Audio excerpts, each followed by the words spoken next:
Hello and good morning to everyone. अब चाहिँ म उठ्नु पर्ने हुन्छ बिकज आज चाहिँ म जाँदैछु। हाल बिहानको 7 बजिसकेको रहेछ।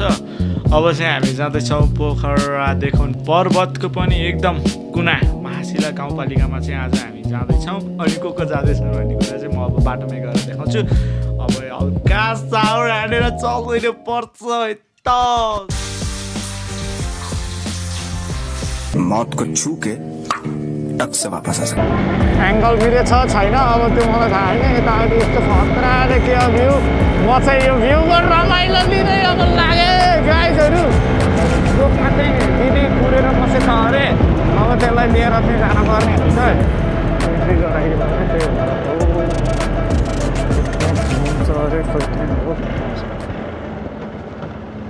बसौँ बसौँ। ए अघि नै जान भन्नु पर्दैन। अघि नै जान भन्नुपर्थ्यो त। हामी त भेटाइन्छ दसैँ नि भेटाइन्छ तर नयाँ ठाउँ भनेर अब चढ्नु जाने हो। ऊ त्यहाँ फुटपाथमा पढ यसरी त कम्मै सक्दिन मलाई। टेकेरै चढौँ न भयो। नयाँ ठाउँ भनेर कुर्नु हो पनि। मैले भनेको होइन अघि नै जाऊँ भनेर। हामी उहाँबाट ए बुझ्दैछ भनेको यहीँ हो के त्यो पेट्रोल होइन। त्यो उकालो नेरी पेट्रोल पम्प छ नि त्यहाँ म पेट्रोल हाल्न लाएर हो क्या। किन केही हुन्न। अब भोलि हाल्यो अब जति गएर आए नि हुन्छ।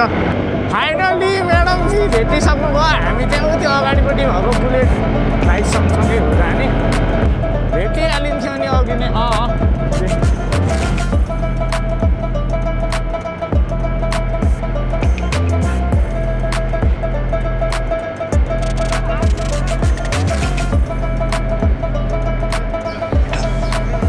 तुमसे ना हो पाएगा।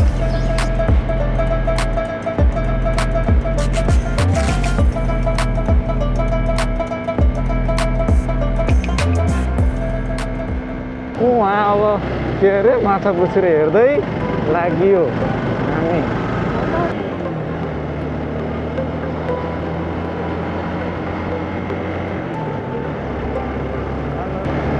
तिनजना आज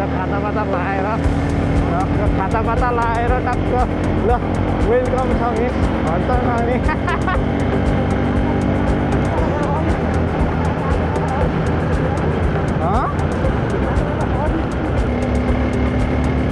बल्ल हामी पोखरादेखि त त्यस्तै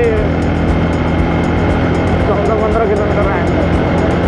बुलेट बाइकले इनिसियल पिकअप दिँदैन तर लङ रेन्जमा राम्रो तरिकाले कुद्छ। पावर चाहिँ हुन्छ तर कुदाउनै सकिन्न के। यिनीहरू अलिकति हल्का हुन्छ इनिसियल पावर हुन्छ बढी। त्यही भएर सजिलै घुट्लुक जान्छ।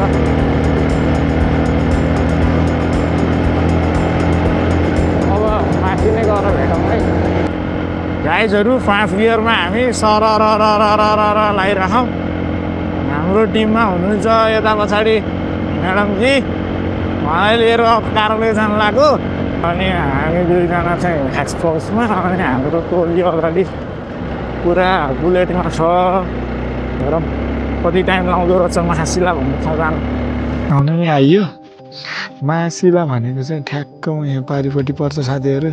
यहाँनिर भएको त्यो ढुङ्गोहरू भएको ठाउँ है यही हो महाशिला भनेको चाहिँ। त्यही हो त्यो ठुलो ढुङ्गो।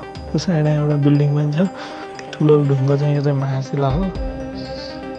यो चाहिँ महाशिला भन्ने ठाउँको सरकारी कार्यालय यस्तो छ। र म यहाँ छतमा यसै हावा खान आएको छु। उहाँको चाहिँ तलपट्टि निवेदन के वगेरा काम गर्दैछ। म चाहिँ माथि आएको। बाटो पुरै त मैले देखाउन पाइनँ। बाँकी कुरा गएको बेलामा चाहिँ देखाउँछु है त। कार्यालय अफिस चाहिँ यो हो।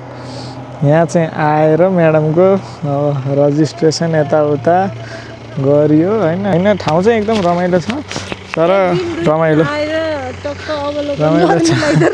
ल हजुरलाई यहाँ अब यहाँको कर्मचारी हुनु पाउँदा कस्तो लागिरहेको छ? एकदमै गाह्रो पीडादायी लागिरहने। अनि यस्तो तातै डाँडै काँडा पोखरा छोडेर बाहिर नगएको मान्छे म आत्तिरहेको छु।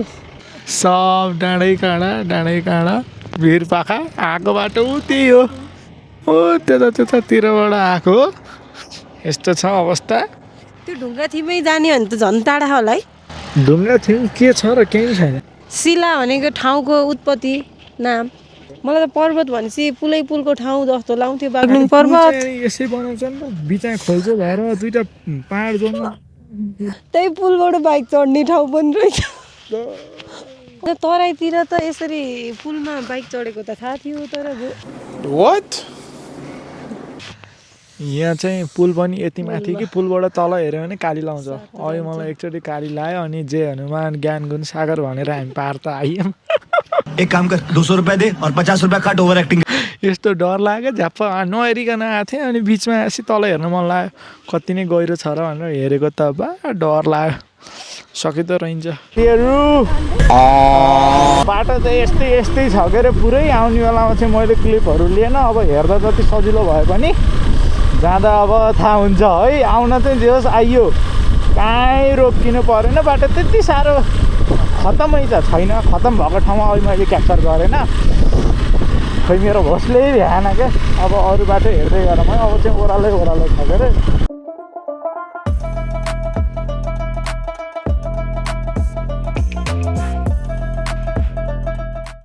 वाउ कस्तो खतरा चरा देख्यो गाइजहरू डराउँदो रहन्छ फेरि है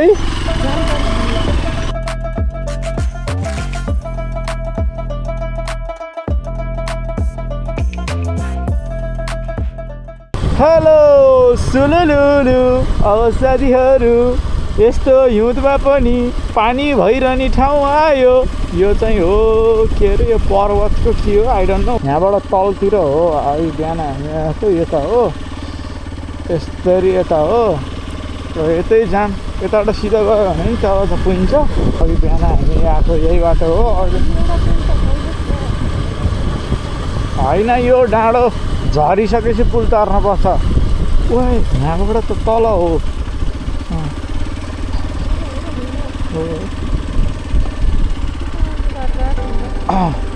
अब यस्तो हो योबाट यस्तरी घुमेर यहाँनिर पुल छ एउटा पुल छ अहिले बिहान आउँदा नि यहाँनिर घुमेतीमा अलिकति ल्याक भएको थियो यस्तो छ बाटो दुर्गमै छ डरै लाउनेहरू क्या फाइनल्ली हामी चाहिँ पुलमा आयो है गाइजहरू दिस इज द पुल वाट द पुल ओ माई गॉड यो पुल त सबभन्दा गाह्रो काम बाइकको हालत हेरेर त ओ माई गॉड कस्तो चम्चमाउँदो बाइक लिएर आएको यार यस्तो जग्गा बाटो धोस्तै रहेछ धोस्तैमा नि धोस्तै चाकै दुखिसक्यो यो पुल नि तर्नु पर्यो अब चाहिँ जानु पर्यो भनेछु है बिस्तारै क्लोज समात्न छोडौँ भने डर लाउँछ समातौँ भने नि डर लाउँछ बिस्तारै यतापट्टि एउटा पुल छ यार झन् योभन्दा खतरा तलको ठाउँको त्यो पुल तर्न चाहिँ झन् बाउको बे देख्छु मैले अब यो पुलमा हाल्छु 2 गियरमा तल हेऱ्यो भने झन् डर लाउँछ एकतिर टेढो रहेछ यो पुल राइट साइडपट्टि अब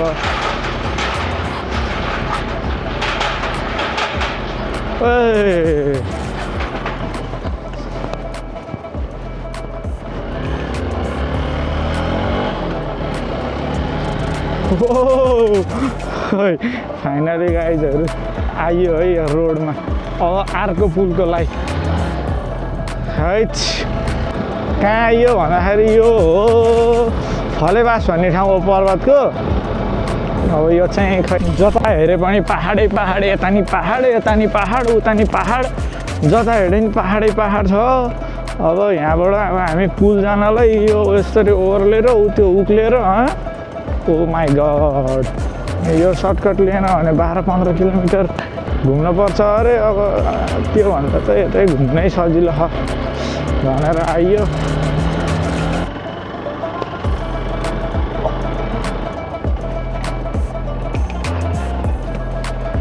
Oh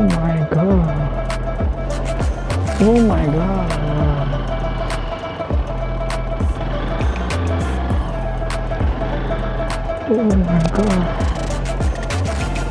चराले त तुरुरुरुरुरुरुरुरुरु भइँदो रहेछ नि।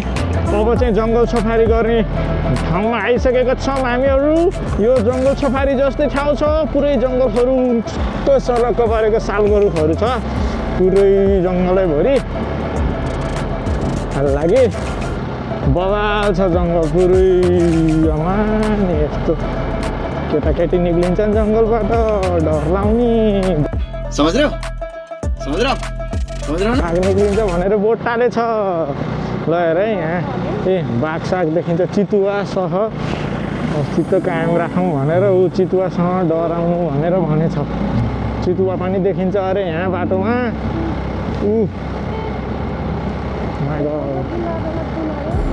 यहाँ अलि अगाडि यो चाहिँ सशस्त्र प्रहरी क्याम्प अनि यसको थोरै अगाडिपट्टि अबे जल्दी बोल, कल सुबह पनवेल निकल। जिल्ला के अरे जिल्ला अदालत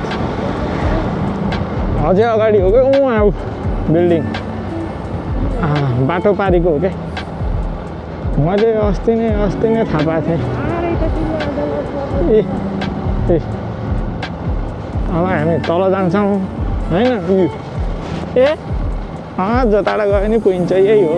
बिहान आएको नि यही चौर सँगसँगै आएको हामी। तर मैले भनेको भनौँला बाटै बिर्सिनी के बाटै बिर्सिनी गाह्रो छ होइन। अब यहाँ एक ठाउँमा ट्याक्क खाजासाजा खानुपर्ने हुन्छ अनि त्यसपछि बल्ल घरतिर लाग्ने हो। समयमै यो 2:30 बजे यहाँ आइपुग्यो भनेपछि त अब यहाँबाट त आधी घन्टादेखि 45 मिनटको बाटो हो। त्यति लामो त छैन, बिस्तारै बिस्तारै जाने भने पुगिन्छ।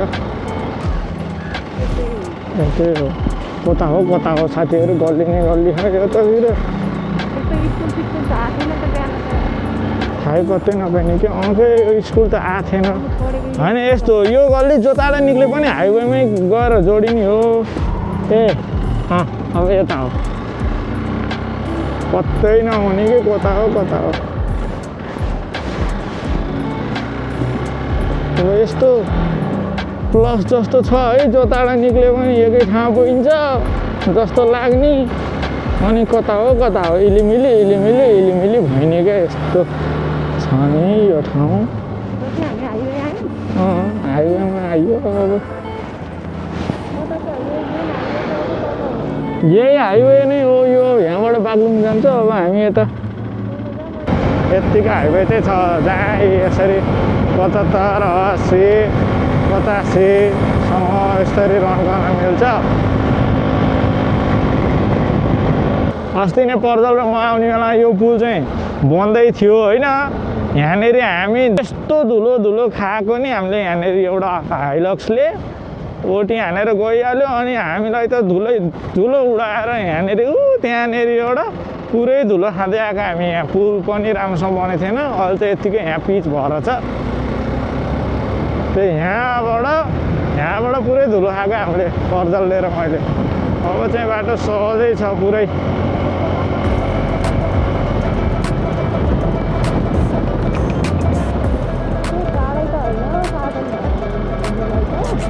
टाढा होइन त्यो ठाउँ, नजिकै हो। तर के हो भन्दाखेरि अलिकति गाह्रो छ। बाटो यसरी बन्दैछ साथीहरू, परिहाल्यो। जाम फेरि एकैछिनको क्या, त्यस्तो साह्रो उवाला होइन। के पुरै ठ्याप्पै टेक्छु क्या। अहिले म अलिकति हाइटी भएको क्या हो। यो बाइकमा यसरी खुट्टा तन्काउँदै मेरो 2 cm म अल्को भएको। पहिला यसरी एकतिर नि खुट्टा पुग्थेन, अहिले एकतिर त ढ्याप्पै पुरै खुट्टा टेक्न भ्याउँछु।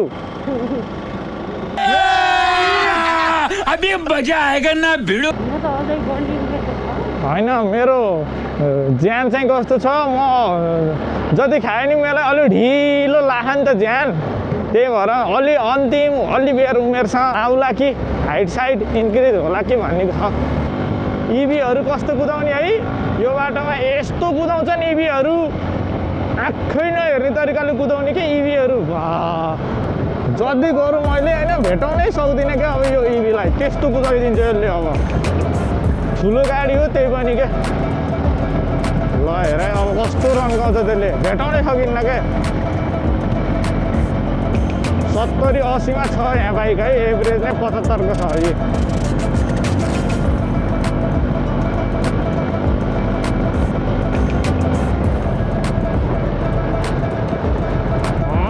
मोटार छ एक्सिलेटर दिन्छन् के अरे यी त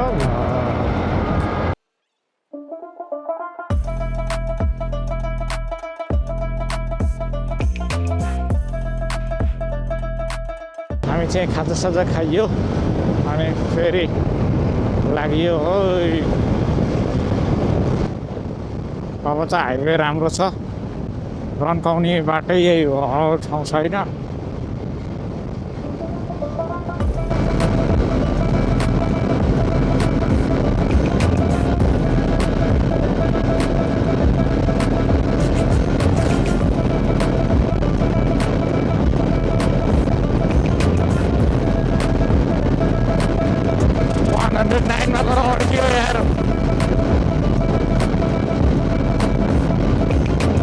Another 100 kilo 110 111 110